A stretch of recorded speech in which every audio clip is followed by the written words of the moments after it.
If you think Coachella is crowded, or that New Year's Eve in Times Square is packed, think again.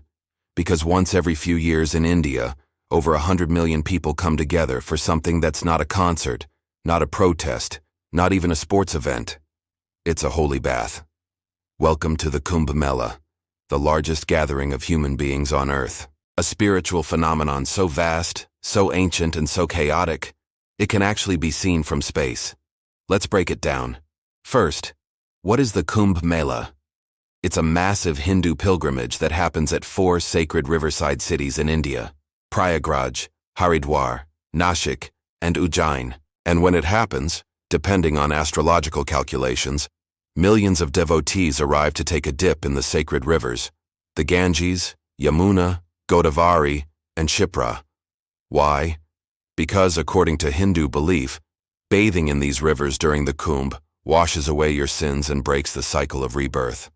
For many, it's not just a bath, it's a cosmic reset. But where did this come from? The origin of Kumbh Mela lies in a myth that sounds like it came straight out of a Marvel movie. Long ago, gods and demons were fighting over a pot of Amrit, the nectar of immortality. During the battle, a few drops of this nectar fell onto Earth, at 4 places. And guess where?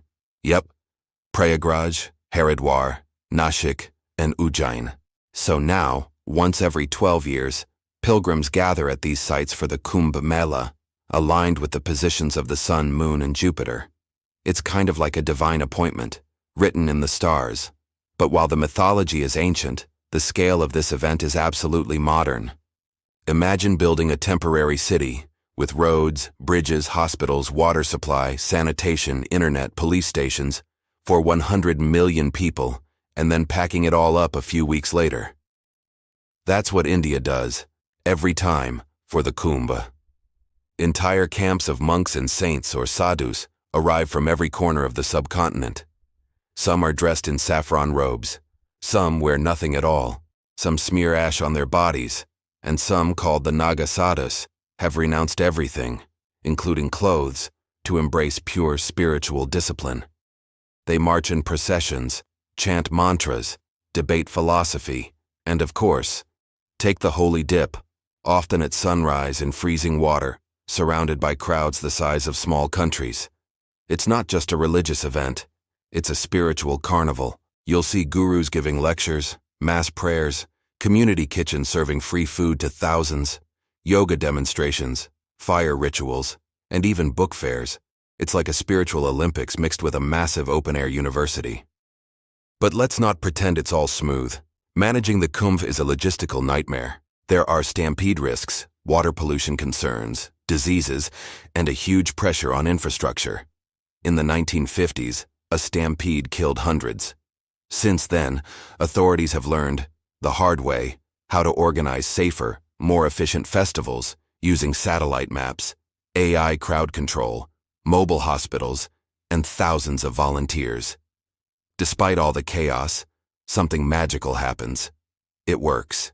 Millions bathe, pray, chant, and leave, with almost no violence, no money exchanged, no tickets sold. It's faith, scale, and organization coming together in the most Indian way possible. So why does this matter?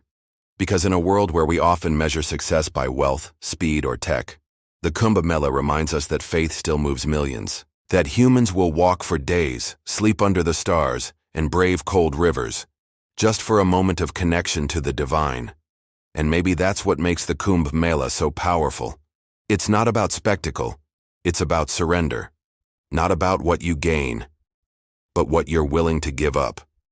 Ego, sin, baggage, past, just you, a river, and the sky. So the next time someone says nothing brings people together anymore, tell them about the Kumbh, where millions gather, not for selfies, not for Wi-Fi, not for fame, but for something ancient, something sacred, something that flows, like the river, endlessly.